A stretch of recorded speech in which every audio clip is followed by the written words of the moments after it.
சப்பா உம்மை ஸ்தோத்திரிக்கிறோம்ப்பா, உம்மை ஸ்தோத்திரிக்கிறோம்ப்பா. சர்வ வல்லமையுள்ள தெய்வமே, ஆண்டவரே உம்மை ஸ்தோத்திரிக்கிறோம்ப்பா. இந்த காலை வேளைக்காக நன்றி அப்பா.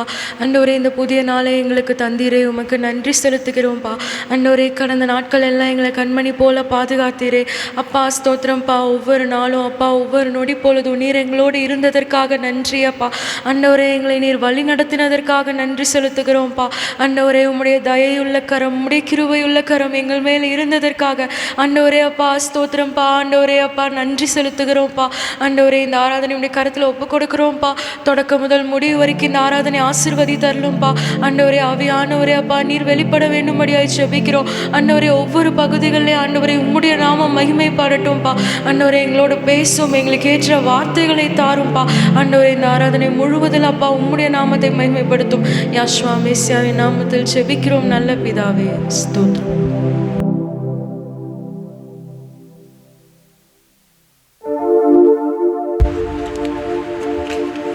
புதுப்பாட்டை எந்த நாவினில் தந்தார்.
வாக்கு கொடுத்தவர் நிறைவேற்றுவார்.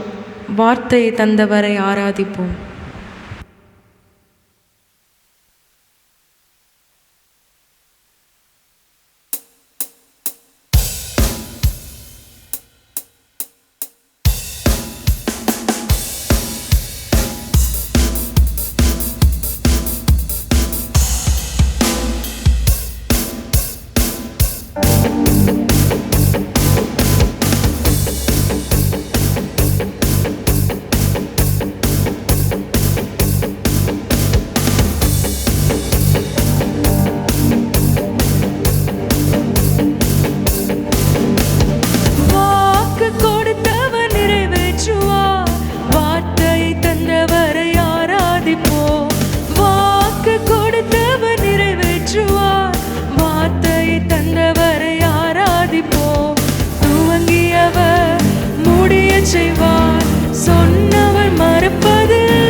இதுவரை நடத்தினீரே எங்கள் எபினேசர் நீதானையா.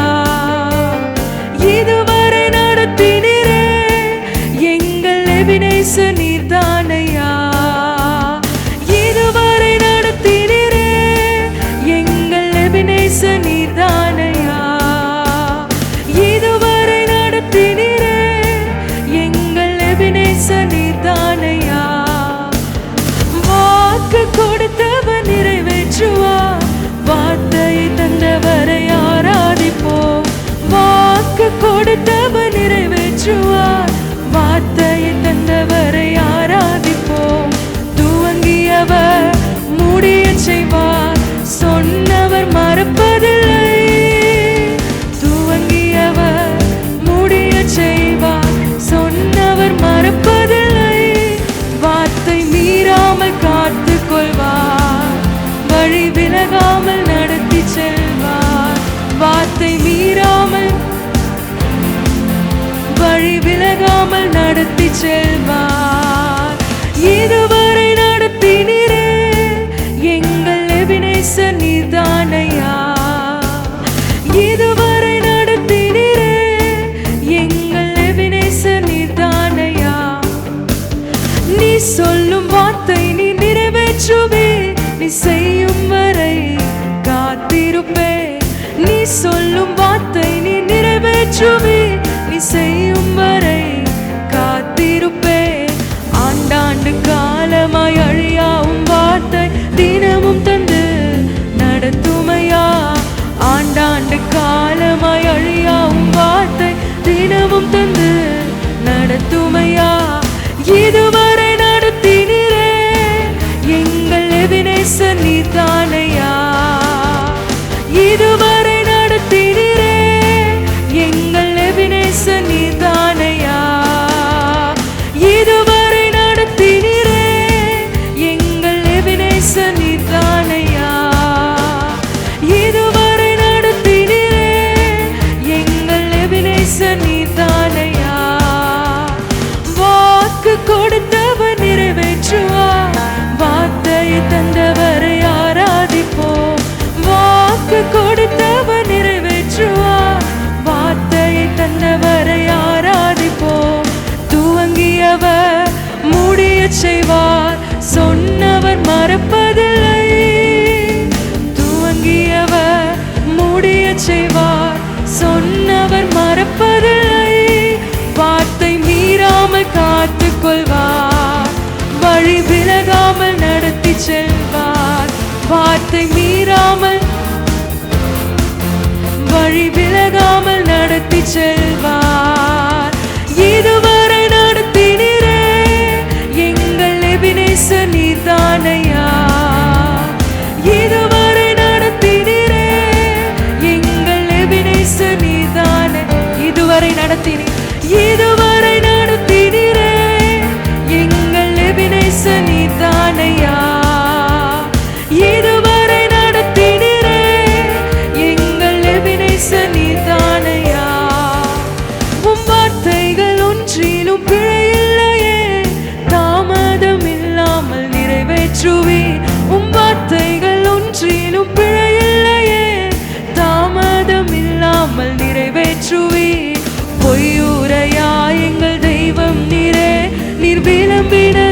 கண்கள் காணச் செய்யும். பொய்யுரையா எங்கள் தெய்வம் நீரே, நீ விரும்பினதை கண்கள் காணச் செய்யும். இதுவரை நடத்தினீரே எங்கள் எபினேசர் நீர்தானையா. இதுவரை நடத்தினீரே எங்கள் எபினேசர் நீர்தானையா. இதுவரை நடத்தினீரே எங்கள் எபினேசர் நீர்தானையா. இதுவரை நடத்தினீரே எங்கள் எபினேசர் நீர்தானையா. வாக்கு கொடுத்தவர் நிறைவேற்றுவார், வார்த்தையை தந்தவரை ஆராதிப்போம். வாக்கு கொடுத்தவர் நிறைவேற்றுவார், வார்த்தையை தந்தவரை ஆராதிப்போம். துவங்கியவர் முடிய செய்வார், சொன்னவர் மறப்பதில்லை. துவங்கியவர் முடிய செய்வார், சொன்னவர் மறப்பதில்லை. வார்த்தை மீறாமல் காத்து கொள்வார், வழி விலகாமல் நடத்தி செல்வார். வார்த்தை மீறாமல் காத்து கொள்வார், வழி விலகாமல் நடத்தி செல். இதுவரை நடத்தினீரே எங்கள் எபினேசர் நீர்தானையா. இதுவரை நடத்தினீரே எங்கள் எபினேசர் நீர்தானையா. இதுவரை நடத்தினீரே எங்கள் எபினேசர் நீர்தானையா. இதுவரை நடத்தினீரே எங்கள் எபினேசர் நீர்தானையா. நீ சொல்லும் வார்த்தை நீ நிறைவேற்றுவே, நீ செய்யும் வரை காத்திருப்பே. நீ சொல்லும் வார்த்தை நீ நிறைவேற்றுவே, நீ செய்யும் வரை காத்திருப்பே. ஆண்டாண்டு காலமாய் அழியாவும் வார்த்தை தினமும் தந்து நடத்துமையா. ஆண்டாண்டு காலமாய் அழியாவும் வார்த்தை தினமும் தந்து நடத்துமையா. இதுவரை நடத்தினீரே எங்கள் எபினேசர் நீர்தானையா. இதுவரை நடத்தினீரே எங்கள் எபினேசர் நீர்தானையா. இதுவரை நடத்தினீரே எங்கள் எபினேசர் நீர்தானையா. இதுவரை நடத்தினீரே எங்கள் எபினேசர் நீர்தானையா. வார்த்தை மீறாமல் காத்து கொள்வார், வழி விலகாமல் நடத்தி செல்வார். வார்த்தை மீறாமல் காத்து கொள்வார், வழி விலகாமல் நடத்தி செல்வார். வார்த்தை மீறாமல் காத்து கொள்வார், வழி விலகாமல் நடத்தி செல்வார். வார்த்தை மீறாமல் காத்து கொள்வார், வழி விலகாமல் நடத்தி செல்வார். ஹல்லேலூயா. நாம் அப்படியே ஆராதிப்போம். அப்பா உம்மை ஸ்தோத்திரிக்கிறோம், பா உம்மை ஸ்தோத்திரிக்கிறோம். ஸ்தோத்திரம்பா ஆண்டவரே, உம்மை ஸ்தோத்திரிக்கிறோம்ப்பா. நல்ல தகப்பனே உம்மை ஸ்தோத்திரிக்கிறோம். எங்கள் புகலிடமே உம்மை ஸ்தோத்திரிக்கிறோம்ப்பா. ஆண்டவரே, நம்பத்தக்கவரே உம்மை ஸ்தோத்திரிக்கிறோம்ப்பா. ஆண்டவரே அப்பா ஸ்தோத்திரம்பா. ஆண்டவரே அப்பா உம்மை ஸ்தோத்திரிக்கிறோம். கிருபையுள்ளவரே உம்மை ஸ்தோத்திரிக்கிறோம். ஆண்டவரே உம்மை ஸ்தோத்திரிக்கிறோம். ஸ்தோத்திரம் ஸ்தோத்திரம் ஸ்தோத்திரம்பா. நன்றி ராஜா, நன்றி அப்பா, நன்றி ஆண்டவரே. அப்பா உம்முடைய கிருபைகளுக்காக நன்றி அப்பா. ஆண்டவரே உம்முடைய இரக்கத்திற்காக நன்றி அப்பா. ஸ்தோத்திரம் ஸ்தோத்திரம்பா.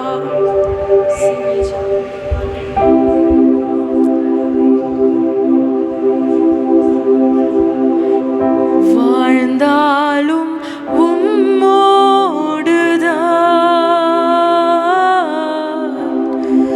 மரித்தாலும் உம்மோடுதான்.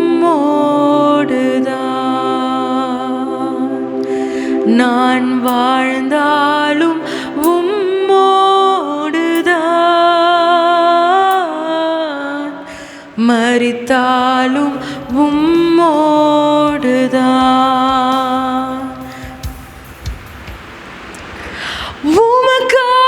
உமக்காகத்தானே உயிர் வாழ்கிறேன், உம்மைத்தானே நேசிக்கிறேன்.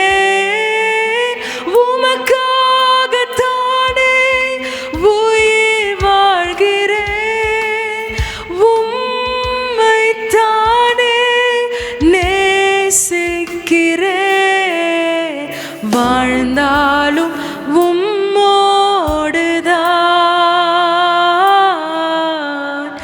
மரித்தாலும் உம்மோடுதான். நான் வாழ்ந்தாலும் உம்மோடுதான், மரித்தாலும் உம்மோடுதான்.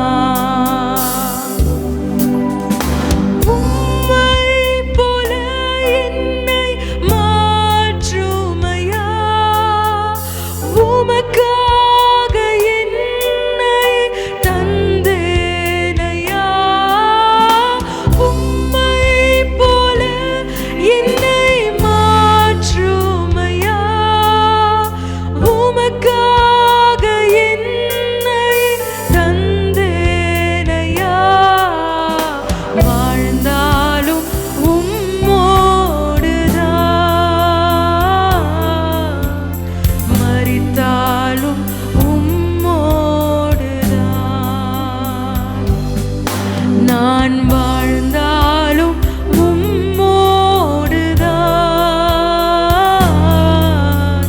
மரித்தாலும் உம்மோடுதான். ஆத்தும பாரத்தை தாருமையா, அபிஷேகத்தால் என்னை நிரப்புமையா.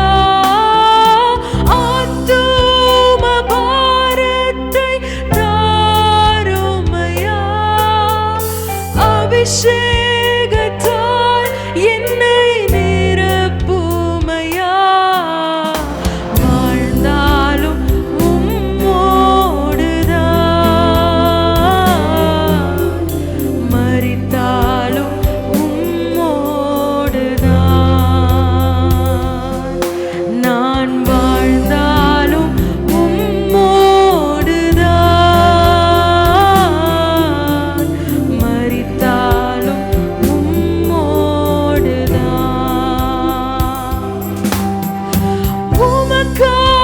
உமக்காகத்தானே உயிர் வாழ்கிறேன், உம்மைத்தானே நேசிக்கிறேன். உமக்காகத்தானே உயிர் வாழ்கிறேன், உம்மைத்தானே நேசிக்கிறேன். வாழ்ந்தாலும் உம்மோடுதான், மரித்தாலும் உம்மோடுதான். நான் வாழ்ந்தாலும் உம்மோடுதான்,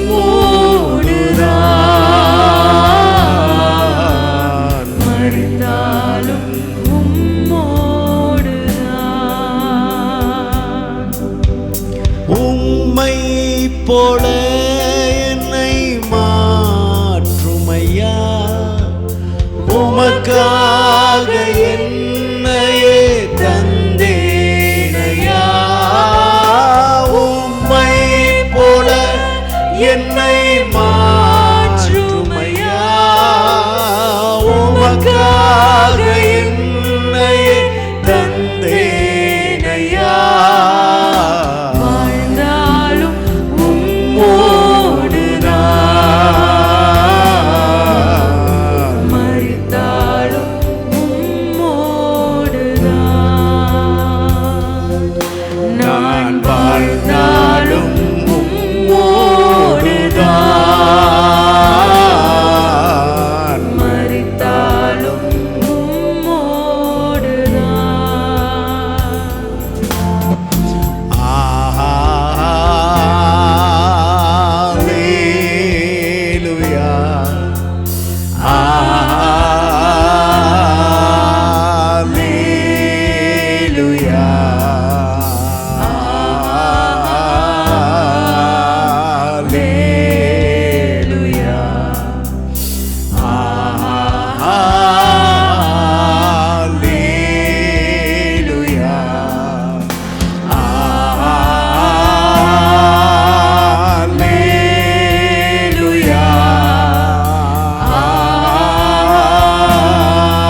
மாட்சிமை மாறா என் நேசருக்கே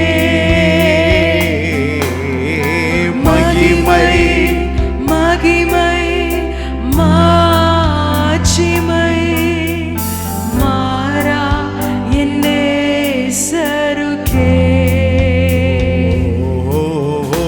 மகிமை மகிமை மாட்சிமை மாறா என் நேசருக்கே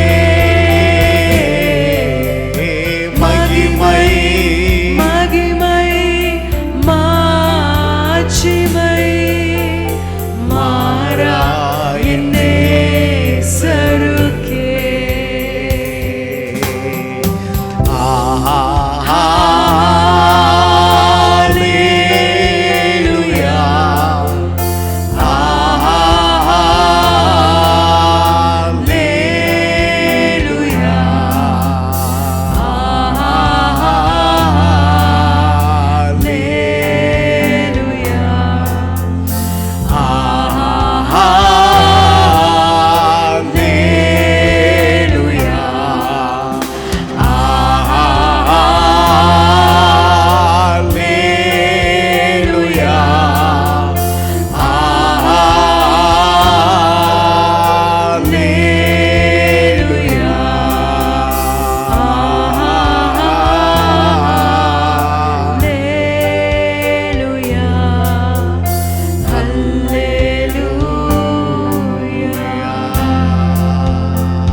பிதாவே உம்மை ஸ்தோத்திரிக்கிறோம்.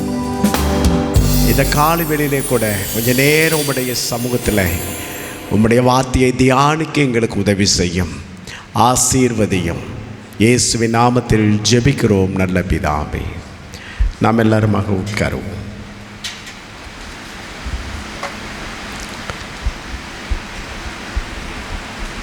இந்த நேரத்திலே கூட தேவனுடைய வார்த்தைக்கு நேராக நம்முடைய இருதயத்தை திருப்ப போகிறோம்.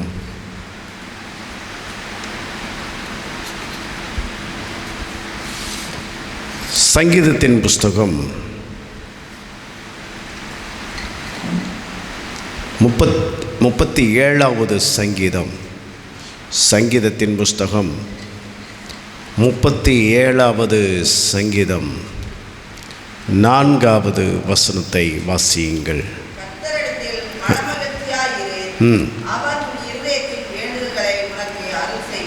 Price God. அல்லேலூயா. கர்த்தரிடத்தில் மனமகிழ்ச்சியாயிரு, அவர் உன் இருதயத்தின் வேண்டுதல்களை உனக்கு அருள் செய்வார். அல்லேலூயா. உன் இருதயத்தின் வேண்டுதல்களை தேவன் உனக்கு கொடுக்கிறவர். நீ தேவனிடத்தில் மனமகிழ்ச்சியாயிரு, அவர் உன் இருதயத்தின் வேண்டுதல்களை உனக்கு அவர் அருள் செய்கிறவர் என்கிற வார்த்தையை நாம் வாசிக்கிறோம்.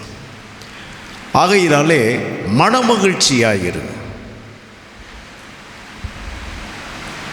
எப்படி இருக்கணுமா?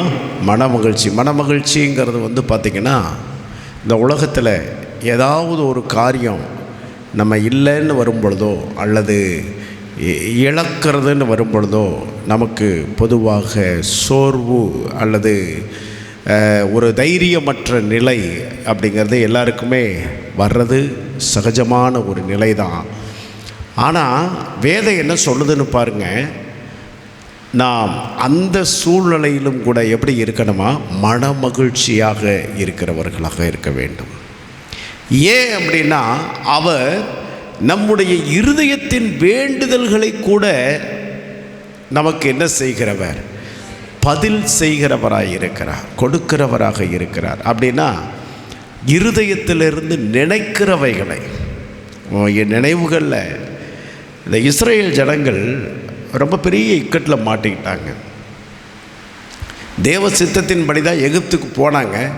ஆனால் எகிப்துக்கு போன பிற்பாடு அவர்களுக்கு நடந்த ஒரு சம்பவம் என்னன்னு கேட்டிங்கன்னா, அங்கே ஒரு சொல்லன்னா துயரங்களையும் வேதனைகளையும் அவர்கள் அடைந்தார்கள். இவ்வளவுதான் நமக்கு நம்முடைய வேதத்தில் சொல்லப்படலை. இவ்வளவு வேதனை தான், இவ்வளவு பிரச்சனை தான்னு ஒரு லிமிட்டாக சொல்லப்படலை. ஆனால் யாசேரின் புத்தகத்தை படிக்கும்போது அவங்க துன்பம் துயரமெல்லாம் நம்மளால் கணக்கில் எடுக்கவே முடியாத அளவுக்கு வேதனைகளையும் துயரங்களையும் அடைஞ்சிருக்கிறாங்க. ஆனால் நம்ம வேத புஸ்தகத்தில் ஷார்ட்டாக சில விஷயங்கள் மட்டும்தான் சொல்லப்பட்டிருக்குது. மிகப்பெரிய துன்பங்களுக்கு உள்ளாக்கப்பட்டிருக்கிறாங்க. எண்ணி சொல்லப்பட்டிருக்கிறது, ஆயிரக்கணக்கான குழந்தைகளை கொலை செய்திருக்கிறாங்க. எண்ணி சைல்டு, பிறந்த குழந்தைகளை, ஆயிரக்கணக்கான குழந்தைகளை கொலை செய்திருக்கிறார்கள். அதுவும் மிக கொடூரமாக வேலை செய்ய தவறின அல்லது வேலையை சரியாக செய்யாத பிள்ளைகளை பெற்றோர்கள் எவர்கள் சரியாக அந்த வேலையை கொடுக்கப்பட்ட வேலையை செய்யலையோ அந்த வேலைக்கு பதிலாக செங்கலுக்கு பதிலாக இந்த வைக்கோலுக்கு பதிலாக கொஞ்சம் குறைஞ்சது, இது ரெண்டையும் நாங்களே பார்க்கணுன்னும் போது வேலை கொஞ்சம் குறையுது, எங்களால் முடியலை. எகிப்தியர்கள் இப்போ வேலை செய்கிறதற்கு ஒத்துழைக்க மாட்டுறாங்க. வைக்கோல் கொடுத்துக்கிட்டு இருந்தாங்க, இப்போ வைக்கோல் கொடுக்கறதில்ல. வைக்கோலையும் நீங்கள் தான் சேகரித்து கொள்ள வேண்டும் என்று எக்ஸ்ட்ரா ஒரு பேர்டன் சுமத்தப்படுது. அப்போ இவங்களால் முடியலை. ஏன்னா அந்த செங்கல் அவங்க சொல்கிற கணக்கில் எண்ணி அறுத்து ஆகணும். அதுக்கு பின்னால் பார்த்திங்கன்னா வைக்கோலையும் கொண்டு இவங்க தான் அதை இது பண்ணி ஆகணும். ஏன்னா மோசே அந்த ஜனங்களை விடுதலை பண்ணி வனாந்தரத்தில், அதாவது தேவனை ஆராதிக்க கொண்டு வர்றதுக்காக புறப்படும் போது இந்த வேலையை செய்யணும் போது எகிப்தின் ராஜா என்ன பண்ணிட்டான்னா, இவங்கெல்லாம் சோம்பேறியாக இருக்கிறாங்க, நிறைய வேலை செய்யாமல் சும்மா இருக்கிறாங்க, அதனால தான் அப்படி இருக்கிறாங்க. இனிமேல் எகிப்தியர்கள் யாரும் இவங்களுக்கு வைக்கோல் கொடுக்க வேண்டாம். எகிப்தியர்கள் வைக்கோல் கொடுத்து கொண்டிருந்தாங்க, அந்த வேலையை நீங்கள் விட்டுருங்க அப்படின்ட்டாங்க. இப்போ வைக்கோலையும் இஸ்ரேல் ஜனங்களே தான் சேகரித்து கொள்ள வேண்டும். அதை தவறின பெற்றோர்கள், அதால் முடியலை, வைக்கோலை அறுக்க முடியலை, அதை கொண்டு வர முடியலை, எண்ணிக்கை குறைஞ்சிருச்சு, செங்கலுடைய எண்ணிக்கை குறைஞ்சிருச்சுனோ அவங்க பிறந்த குழந்தைகளை கட்டடத்துக்கு இடையிலே வைத்து உயிரோடு கட்டி எழுப்பப்பட்டார்கள். அதனுடைய கணக்கு சொல்லப்பட்டிருக்குது, எத்தனை குழந்தைகளை அப்படி கொலை செய்தார்கள் என்று. எகிப்தியர்களுடைய கட்டப்பட்ட கட்டடங்களுக்கு உள்ளே இஸ்ரேல் ஜனங்களுடைய குழந்தைகளும் உண்டு கட்டடத்துக்குள்ளே. அது மாத்திரம் இல்லை, இன்னும் கொஞ்சம் புரியாத பகுதிகள் அங்கே இருக்கிறது. அவங்க பட்ட வேதனைகளை, அவர்களுடைய பிள்ளைகள் எல்லாம் கொன்று புதைக்கப்பட்டார்கள். அதில் ஒரு குழந்தை தான் மோசே, நம்ம எல்லாருக்கும் தெரியும். அதில் ஒரு குழந்தை தான் தப்பி எகிப்தின் பார்வோனின் மன்னன் ராஜாத்தி பார்வோனின் மகள் எடுத்து வளர்த்த குழந்தை தான் மோசே. அப்போது அந்த ஜனங்கள் பட்ட வேதனைக்கு அளவே இல்லை. ஆனால் அவங்க ஜெபம் பண்ணாங்களான்னு சொன்னால் எனக்கு என்னமோ நம்பிக்கை இல்லை. அவங்க ஜெபமெல்லாம் பண்ணியிருக்க மாட்டாங்க. எனக்கு அந்த ஜனங்கள் மீது நம்பிக்கை இல்லை. அவங்க ஜெபம் பண்ணியிருப்பாங்களான்னா கண்டிப்பாக ஜெபம் பண்ணியிருக்க மாட்டாங்க. ஏன்னா ஆபிரகாமுடைய வழியில் வந்திருந்தாலும் அந்த நேரத்தில் அவர்களுக்குள்ள ஜெபம் என்பதை குறித்து விழிப்புணர்வு இருந்ததாங்கிறது தெரியலை. ஆபிரகாமுக்கு ஜெபத்தை பற்றி தெரியும், ஈசாக்குக்கு தெரியும், யாக்கோபுக்கு தெரியும், ஏன் யோசேப்புக்கு கூட தெரியும். பின் வருகிற சந்ததிகள் எகிப்திலே குடியிருந்து அங்கே வாழ்ந்தவர்கள் இப்பொழுது அந்த எகிப்தின் ஆராதனையிலே பழக்கப்பட்டு போனார்கள், அவர்களுடைய வழிபாட்டுகளிலே பழக்கப்பட்டு போனார்கள். ஆனால் தேவன் அவர்களுடைய பெருமூச்சை கேட்டார் என்று யாத்திராகமம் முதல் அதிகாரங்களிலே எங்கே நாம் வாசிக்கிறோம். அவர்கள் பெருமூச்சு விட்டார்கள். பெருமூச்சு விடுகிற பிரச்சனைன்னு ஒரு மனுஷனுக்கு வரும் பொழுது பெருமூச்சு வராமல் வேறு என்ன வரும்? தாங்க முடியலை. அந்த பெருமூச்சை கூட தேவன் வேண்டுதலாக எடுத்துக்கொண்டு அவர்களுக்காக இறங்கி கிரியை செய்த தேவன். அல்லேலூயா. ஆகையினாலே நமக்கு நல்ல ஒரு தகப்பன் உண்டு, நமக்கு நல்ல ஒரு தந்தை உண்டு, தேவன். அவர் நம்முடைய இருதயத்தின் வேண்டுதல்களை அறிகிறவர். வேதத்தில் லூக்கா சுவிசேஷத்தின் புஸ்தகம் 1வது அதிகாரம் நம்ம எல்லாரும் திருப்பிக் கொள்ளுவோம். லூக்கா சுவிசேஷத்தின் புஸ்தகம் 1ஆம் அதிகாரம்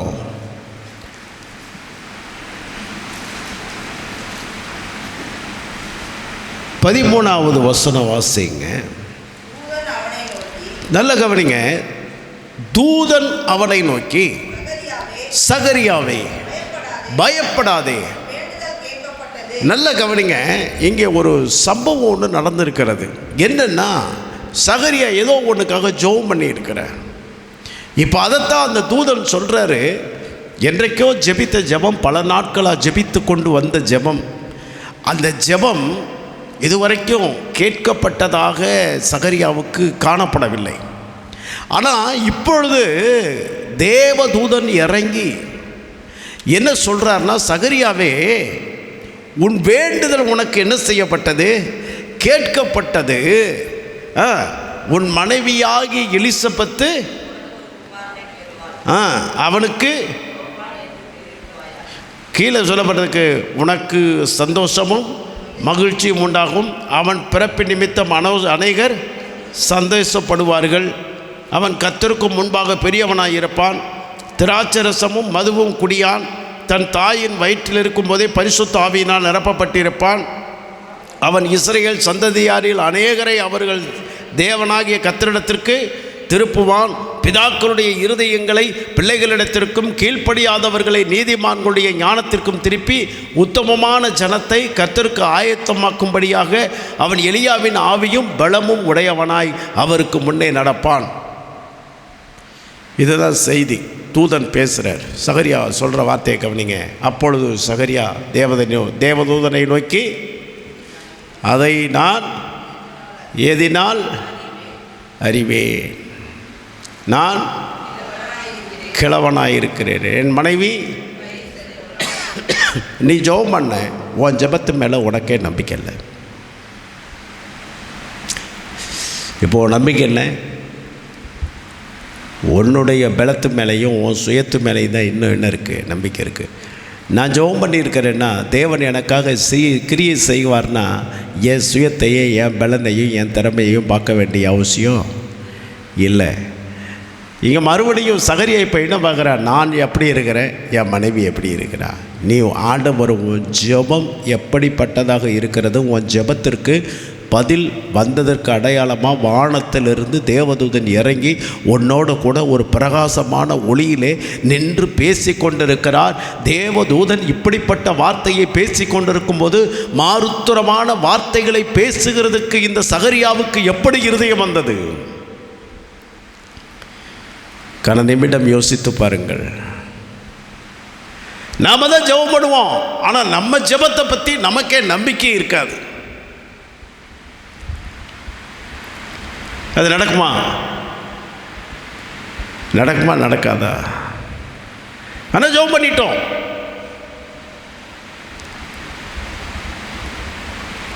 இந்த ஜெபத்தோடு கூட சந்தேகம் அப்படிங்கிறது கூடயே உள்ள வந்துடும் நிறைய பேருக்குள்ள. இந்த சந்தேகம் எப்போ வருது அப்படின்னு பார்த்தீங்கன்னா, தேவனுடைய வல்லமையை குறைச்சு மதிப்பிடுகிற இடம் சந்தேகம்.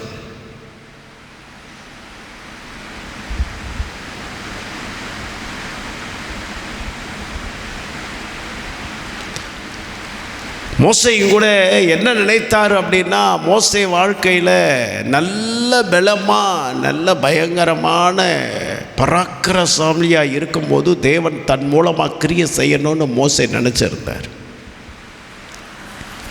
இளம் வயதில். ஆனால் மோசையினுடைய நினப்பு பலிக்கலை.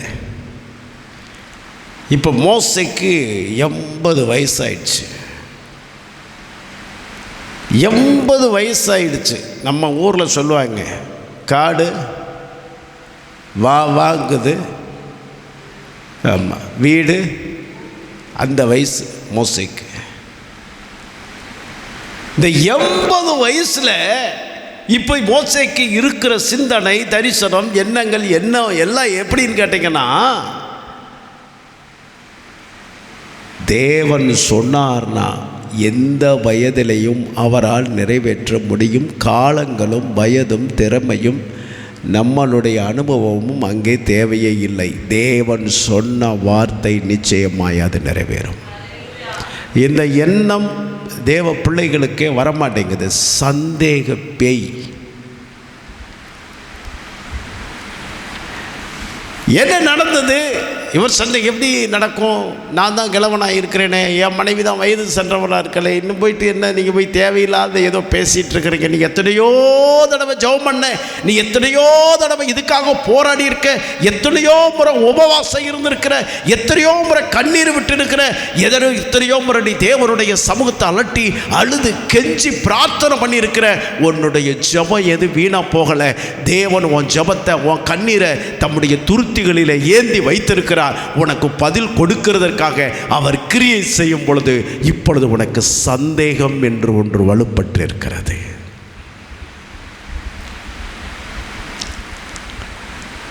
தேவதூதனுக்கு ரொம்ப பெரிய கோபம். எனக்கு ஒரு சின்ன ஒரு கேள்வி வேதத்தில் என்னென்னு கேட்டிங்கன்னா, தூதர்கள் வந்து சர்வெண்ட் ஆஃப் ஸ்பிரிட், வேலைக்காரர்கள். தேவன் என்ன சொல்கிறாங்களோ அதை மட்டும்தான் செய்ய முடியும். அதுக்கு மேலே ஒன்றை செய்கிறதற்கு அனுமதி இல்லைன்னு நான் யாரோ சில ஊழியக்காரர்கள் மூலமாக, தேவ மனிதர்கள் மூலமாக சொல்கிறத நான் கேள்விப்பட்டிருக்கிறேன். எக்ஸ்ட்ரா எதையுமே என்ன செய்ய முடியாது. புரியுதா? எக்ஸ்ட்ரா எதையுமே செய்ய முடியாது. தேவன் பேசாததை, தேவன் சொல்லாத ஒன்றை எக்ஸ்ட்ரா ஒன்றை செய்ய முடியாது, சொல்ல முடியாது. ஆனால் இங்கே தேவதூதன் கேப்ரியல் என்ன பண்ணுறார் அப்படின்னா, செய்தியை சொன்ன பட்பாடு இவர் மறுத்த உடனேயே அவருக்கு கோபம் வருது. கோபம் வந்தோடனே சொல்கிறார், இது நடக்கும் நாள் வரைக்கும் நீ வாய் பேசாமல் என்ன செய்வாய்? ஊமையாக இருப்பா போ அப்படிங்கிற. இதை தேவன் சொன்னாரான்னு என் கேள்வி. தேவன் சொன்னாரா? இல்லை கேப்ரியலே சொன்னாரான்னு எனக்கு தெரியல. இந்த இடத்துல அதை யோசிக்கிறேன். அந்த தேவதூதர்களாலும் சுயமாக எதையுமே சொல்ல முடியாது, செய்ய முடியாதுன்னு நம்ம சொல்ல கேள்விப்பட்டிருக்கிறோம். இங்கே எப்படி நடக்குது? ஒருவேளை இவன் மறுதளிக்க போகிற விஷயம், இவன் சந்தேகப்படுற விஷயம் தேவனுக்கு தெரிஞ்சு இந்த பனிஷ்மெண்ட்டையும் சேர்த்து கொடுத்துட்டுவான்னு சொல்லி அனுப்பிச்சி விட்டாரா? தெரியல. Praise God.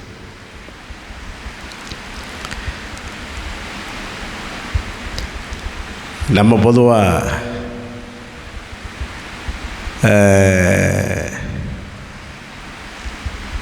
இந்த ஒரு கொரியர் ஆஃபீஸ் இருக்குங்க பெருந்துறையில், ப்ரொஃபஷனல் கொரியர். நம்ம ஊர் கலெக்டர் இருக்கார் இல்லையா, அவர் கூட ஈஸியாக பார்த்துடலாம், ஈஸியாக அவர்கிட்ட பேசிடலாம். இந்த ப்ரொஃபஷனல் கொரியரில் வேலை பார்க்குறவங்க கலெக்டருக்கு மேலே அதிகாரமுடையவர்களாக இருக்கிறாங்க. ஏன் ஒரு லெட்ரு வந்துச்சு, வேறு ஒன்றும் இல்லை, எனக்கு ஒரு கடிதம், ஏதோ ஒரு ஆஃபீஸ் கவரில் ஒரு கடிதம் வச்சு அனுப்பிச்சிருக்கிறாங்க. இதை வந்து கொரியர் என்ன செய்யணும்? ஒரு கொரியருடைய ரூல்ஸ் என்ன? அவங்க ரூல்ஸ் என்னங்க? நீங்கள் நல்லா கவனிங்க. ப்ரொஃபஷனல் கொரியரில் நீங்கள் என்றைக்காவது உங்களுக்கு வந்து உங்கள் வீட்டில் கடிதத்தை நீங்கள் வாங்கினதா இருந்தால் என்கிட்ட சொல்லுங்கள். அவன் ஃபோன் பண்ணி உங்களை ஆஃபீஸுக்கு வர சொல்லுவான். நான் அவங்கக்கிட்ட இதெல்லாம் சொல்லி பேசி ஃபைட் பண்ணிட்டேன். ஃபோன் பண்ணி ஆஃபீஸுக்கு வர சொல்லுவோம். போகலைன்னா அவன் இங்கே வந்து பார்த்ததாகவும் பல முறை பார்த்ததாகவும் நீங்கள் இங்கே இல்லவே இல்லை அப்படின்னு ஒரு தகவல் பதிவு பண்ணி அந்த கடிதத்தை ரிட்டர்ன் பண்ணி அனுப்பிச்சிடுவோம். போயிட்டு போகட்டும். அந்த அளவுக்கு உற்சாகமாக அவங்க வேலையை செய்கிறாங்க. இவங்க யாருக்கு வேலை செய்கிறாங்கன்னு நல்லா தெரியும். பெருந்துறையில் கம்பெனிஸ் நிறையா இருக்குது. அந்த கம்பெனிஸ்க்கு வர்ற லெட்டரை மட்டும் எடுத்து கொண்டு போய் சிப்காட் பக்கம் கொடுக்குறான். மற்ற சமுதாயத்துக்குள்ளே வர்ற எந்த லெட்டரையும் யாருக்கும் என்ன செய்கிறதில்ல, கொடுக்கறது கிடையாது. அதனால் இப்பொழுது நான் ப்ரொஃபஷனல் கொரியரை யூஸ் பண்ணுறதே கிடையாது. அப்போது ஒரு நாள் அவன் கேட்குறேன், லெட்ரு இந்த மாதிரி உங்கள் லெட்ரு வந்துருச்சு, ஒரு வாரம் ஆச்சு, நீங்கள் வாங்கவே இல்லை அப்படின்றான். இப்போ நான் கேட்குறேன், இந்த லெட்ரு வந்ததுன்னா ஒரு நாளாவது என் வீட்டுக்கிட்ட நின்று வந்து ஃபோன் பண்ணி கூப்பிட்ருக்கீங்களா? எத்தனையோ கடிதம் வேறு விதமான கொரியர்லேருந்து வருது. எனக்கு நிறைய கடிதங்கள், நிறைய தகவலில் வருது. அதெல்லாம் வீட்டுக்கிட்ட வந்து, சார் இங்கே நிற்கிறோம், எங்கே இருக்கீங்கன்னா பக்கத்து வீட்டில் கொடுத்துட்டு போங்க, யாரையாவது ஒருத்தரை வச்சு நாங்கள் இல்லைன்னா கூட வாங்கிடுறோம் சைன் பண்ணி, இல்லைன்னா வீட்டுக்குள்ளே இருந்து வந்து நாங்கள் வாங்கிடுறோம். ஆனால் இந்த ப்ரொஃபஷனல் கொரியர் மட்டும் இதை செய்யவே மாட்டோம். அவன் ஒரு சர்ச்சுக்கு போகிறவன், அந்த கொரியரில் வேலை பார்க்குறவன் ஒரு சர்ச்சுக்கு போகிறவன். அவன் சொன்னான் பாருங்க ஒரு அதிர்ச்சியான சம்பவம். உங்களை மாதிரி ஊழியக்காரவங்களாக இருக்கிறதுனால தான் சாட்சி கெட்டு போகுது. ஒரு கடிதத்தை கூட உங்களால் வாங்க முடியலை, நீங்களாம் எப்படி ஊழியம் செய்ய போகிறீங்க அப்படின்னா.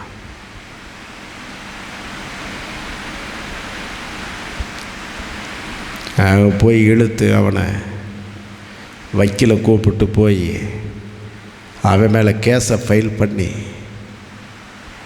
என் மேலே அபாண்டமான வார்த்தைகளை சொல்கிறான்.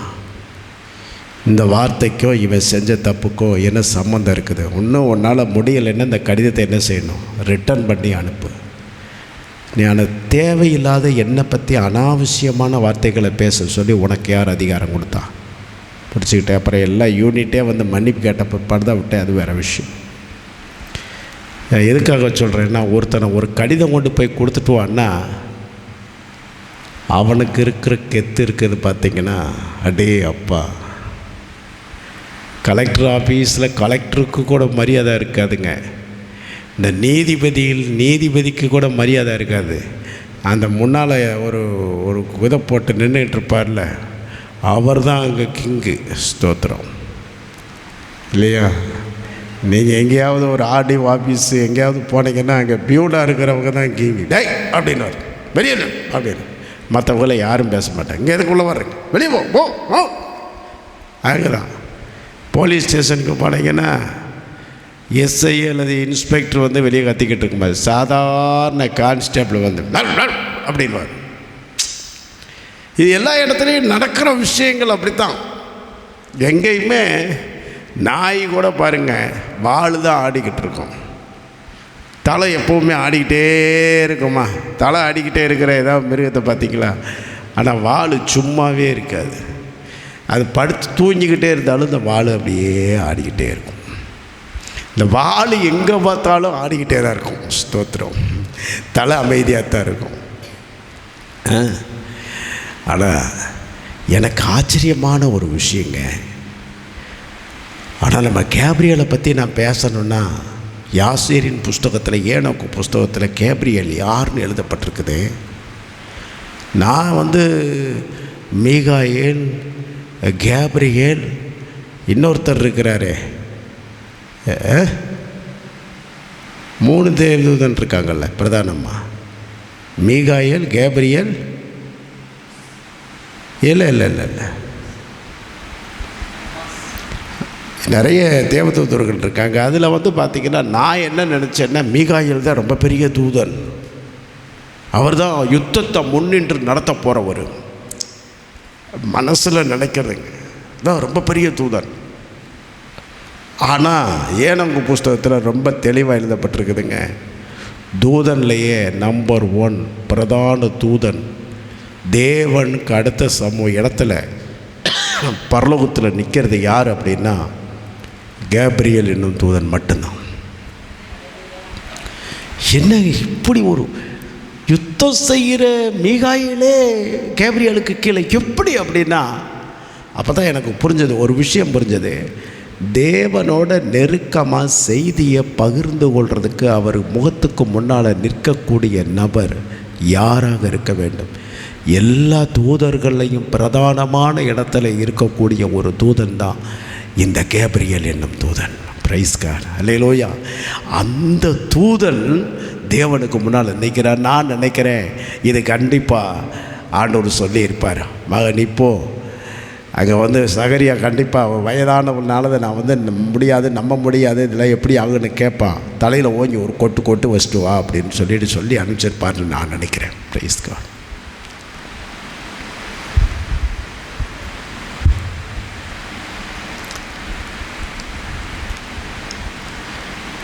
ஒருத்தன் கேட்குறான், ஆண்டவரே என் மகன் ரொம்ப கொடிய வேதனைப்படுகிறான், நீர் உதவி செய்ய வேண்டும். ஆண்டவர் கேட்குறாரு, இதை நான் செய்ய முடியும்னு நீ நம்புறியா அப்படின்ற கேள்விக்கு நான் நம்புகிறேன்னு சொல்லியிருக்கிறா. ரொம்ப அழகான ஒரு வார்த்தை, என் அவிசுவாசம் நீங்கும்படிக்கு எனக்கு உதவி செய்ய வேண்டும் என்று சொல்லி கேட்டான். இவன் பலவீனத்தை தேவன் சமூகத்தில் சொல்கிறான், என்னுடைய அவிசுவாசம் நீங்கும்படிக்கு எனக்கு உதவி செய்ய வேண்டும், எனக்கு கிருபை செய்யும் ஆண்டவரே. தன் குறைகளை சுட்டி காட்டி தேவனுடைய சமூகத்தில் நின்றான் பாருங்க. அற்புதம், அங்கே 2 அற்புதம் நடந்துருச்சு. அவனுடைய லைஃப்பில் அவனுடைய எதற்காக வேண்டுதல் பண்ணினானோ அதையும் கிளியர் பண்ணினார், அவனுக்குள்ளே இந்த அவிசுவாசத்தையும் கிளியர் பண்ணினார். பிரைஸ் காட், அல்லேலூயா. அப்போது நம்ம வாழ்க்கையில் தேவன் நம்ம இருதயத்தின் நினைவுகளை கூட ஜெபமாக எண்ணி அவர் கிரியை செய்ய வல்லமையுள்ள தேவன். அவ்வளோதான். உலகத்தில் சொல்கிறேன், உள்ளுவதெல்லாம் உயர்வுள் அப்படிங்கிறான். நினைக்கிறதெல்லாம் என்ன செய்யணுமா, ரொம்ப பெருசாக நினைக்கணும் அப்படிங்கிறான். தேவ ஜனங்கள், தேவ பிள்ளைகள் எந்த சூழ்நிலைகளிலும் நம்ம ஜெபத்தை கேட்கிறவர் மாம்சமான யாவருடைய ஜெபங்களையும் கேட்டு அவர்களுக்கு உதவி செய்கிற சர்வ வல்லமையுள்ள தேவன் நம்ம தேவனாக இருக்கிறபடினால நாம் பயப்படக்கூடாது. Praise God. நீங்கள் நான் இன்னொரு விஷயத்தை சொல்கிறேன். யோபுவின் புஸ்தகத்தில் 42வது அதிகாரம் 10வது வசனத்தை ஒருத்தர் வாசிங்க. யோபுவின் புஸ்தகம் 42வது அதிகாரம் 10வது வசனத்தை வாசிங்க.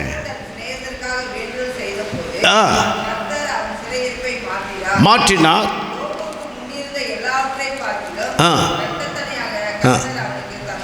ஸ்தோத்திரம். எத்தனை பேருக்கு இந்த வசனம் ஏற்கனவே படிச்சிருக்கிறீங்க? இது எல்லாருக்கும் ரொம்ப தெரிஞ்ச ஒரு வார்த்தை இல்லையா? ஆனால் எனக்கு இந்த வசனத்தை படிக்கும்போது கொஞ்சம் கஷ்டமாக இருந்துச்சு. உங்களுக்கு ஏதாவது புரிஞ்சதா அப்படின்னு எனக்கு தெரியலை. ஏன்னா இந்த கடந்த 42 அதிகாரங்களையும் ஒரே தடவையாக உட்காந்து வாசித்து பாருங்கள். யோபுடைய இருதயத்தில் இருக்கிற வலி, வேதனை, அந்த பெயின் எவ்வளவு பெருசுன்னு புரியும். நான் சொல்கிறேன், உலகத்தில் எவ்வளவோ பெரிய துன்பத்தை கூட அனுபவிச்சிடலாம். ஆனால் மனுஷர்கள் பேசுகிற பேச்சுக்கள்ங்கிறது சாதாரணமானது கிடையாதுங்க. மிக கொடுமையான ஒரு விஷயம். ஒரு கத்தியில் ஒரு பட்டயத்தில் எடுத்து ஒருவனை வெட்டினா கூட அது ரத்தம் வரும், அவன் செத்து போவான், அவ்வளோதான். ஆனால் அந்த வார்த்தை இருக்குது பார்த்தியா, இது காலமெல்லாம் குத்தி கிழித்து காயப்படுத்தி ரணத்தை உண்டாக்கி ஒரு மறக்க முடியாத வடுவாகவும் ஒரு வேதனையாகவும் மாற்றத்தக்கது வார்த்தை. இந்த யோபுவுடைய சிநேகிதர்கள் என்ன செய்தார்கள்? யோபுவை பேசின பேச்சு, யோபுவின் மீது சாட்டின குற்றங்கள், இதெல்லாம் 1 2 அல்ல. அவனுடைய சூழ்நிலையிலே அவன் வாழ்க்கையில் எல்லாவற்றையும் இழந்த போது யோபுவை நோக்கி பாய்ந்த அம்புகள் ஏராளம்.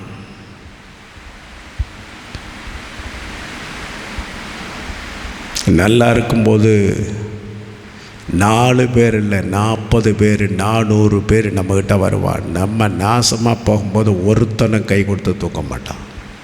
இதுதான் உலகம். ஆனால் தூக்குறது கூட ஒரு பக்கம் இல்லைனாலும் பரவாயில்லைங்க, வார்த்தைகள் இருக்குது பாருங்களேன்.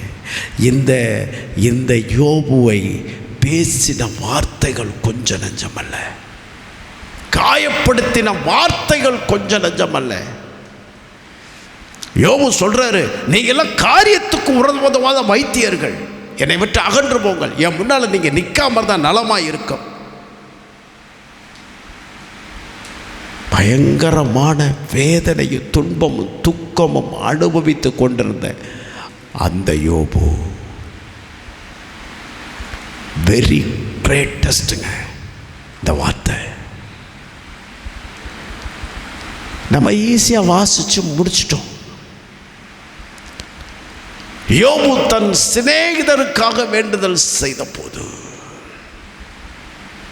அவன் சிநேகிதர்களுக்காக இறங்கி அவர்களுக்காக இவன் வேண்டுதல் செய்தபோது அவனுடைய இருதயத்திலே அவர்களுக்காக ஜெபிக்கும் பொழுது அவர்கள் பேசின வார்த்தைகள் தான் முன்னால் வரும். அவர்கள் பேசின குற்றச்சாட்டுகள் தான் முன்னால் வரும். அவர்கள் படுத்தின வேதனைகள் துன்பங்கள் தான் முன்னால் வரும். ஆனால் இப்பொழுது அவர்களை எல்லாம் அவர்களுக்காக தேவனுடைய சமூகத்திலே பரிந்து பேசின இந்த யோபு, ஆனால் இவன் ஜெபித்து கொண்டு இருக்கும்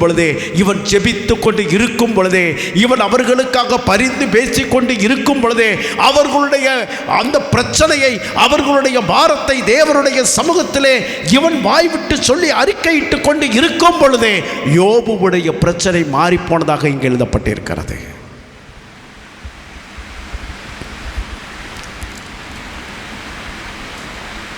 இட் இஸ் ட்ரூ கிறிஸ்டியானிட்டி. இதுதான் ஒரு உண்மையான கிறிஸ்டியானிட்டி. எத்தனை பேர் நம்புறீங்க? ஆமாம், அந்த யோபுவுடைய இருதயத்தில் தன் சகோதரர்களுக்காக எப்போ ஜெபிக்க ஆரம்பித்தானோ அப்போ அவர்களை மன்னித்து விட்டதான அந்த காரியங்கள் விலகுகிறது. அப்பொழுது யோபு வாழ்க்கையில் ஒரு மிகப்பெரிய ஒரு மறுமலர்ச்சி. என்ன? யோபுவுக்கு இருந்த எல்லாவற்றையும் பார்க்கலாம் இரண்டத்தனையாக கர்த்தர் ஆசீர்வதித்தார். இப்போ நீங்கள் ஒரு செகண்ட் யோசிச்சு பாருங்கள். யோபுகிட்ட நல்லா இருந்துச்சோ அதெல்லாம் இப்போ 2 மடங்கு இருக்குது. 1 மடங்கு இருக்கும் பொழுதே எல்லாரும் யோபுவுக்கு முன்னால் அவ்வளவு கனத்தையும் மகிமையும் செலுத்தினார்கள். இப்போ 2 மடங்கு ஆசீர்வாதம். என்னன்னு யோசிச்சு பாருங்கள், எப்படி இருந்திருப்பாங்க. நான் நினைக்கிறேன் அதுக்கு பின்னால் அவங்க சிநேகிதர்கள், நான் சொல்கிறேன் 100 அடிக்கு பின்னால் நின்று தான் யோபுகிட்ட பேசியிருப்பாங்க. எத்தனை பேருக்கு நான் சொல்கிறது புரியும்போது? அல்லேலூயா. மறுபடியே யோபு தான் வீட்டுக்குள்ளே வச்சு சாப்பாடு போட்டிருக்க மாட்டான்னு நான் நினைக்கிறேன். ஸ்தோத்திரம். அல்லேலூயா. விஷப்பாம்புன்னு தெரிஞ்சிருச்சு, மன்னிச்சாச்சு. ஸ்தோத்திரம். Hi praise God. அல்லேலூயா. அவ்வளோதான்.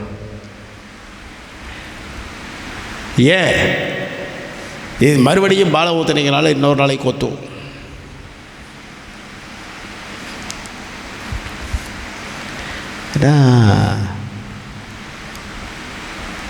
ஆனால் யாக்கோபு 5ஆம் அதிகாரத்தில் இது சம்மந்தப்பட்ட ஒரு வார்த்தை இருக்குது. 16வது வசனம், யாக்கோபு 5:16 வாசிச்சு பாருங்கள்.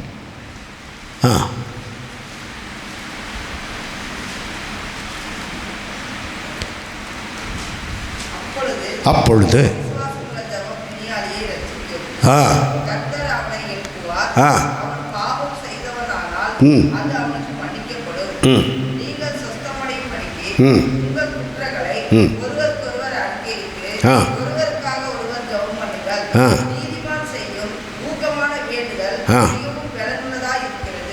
Praise God.